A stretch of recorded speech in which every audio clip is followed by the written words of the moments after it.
Here's how to use your gua sha correctly for anti-aging benefits. Apply a facial oil all over your face for gua sha to slip through easily. Use the heart side shaped to start sculpting your neck from bottom upwards. Apply slight pressure, not too much. Wiggle at the top for lymphatic drainage. Then continue the same motion on the front side of your neck to sculpt the front part of your neck. A quick tip, put your gua sha under hot water before you start this. Then put two fingers support on the chin and use the heart-shaped side to sculpt your jawline and wiggle at the end. Remember, wiggling is important for lymphatic drainage. Similarly, use the flat part of the gua sha to move from your chin to the ear like I'm doing here. This is not just extremely relaxing but depuffs your face so well.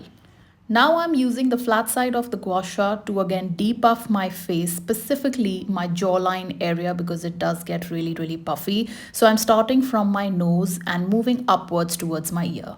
I love this part because it helps depuff my eyes, but put very slight pressure. Do it very light-handedly. Start from your nose and go upwards towards your temple and wiggle. Then I'm using the heart-shaped side to glide it from the beginning of my brows towards my temples. And lastly, using the flat side to flatten out the lines from my forehead. Follow if you want to know how to use gua sha for double chin.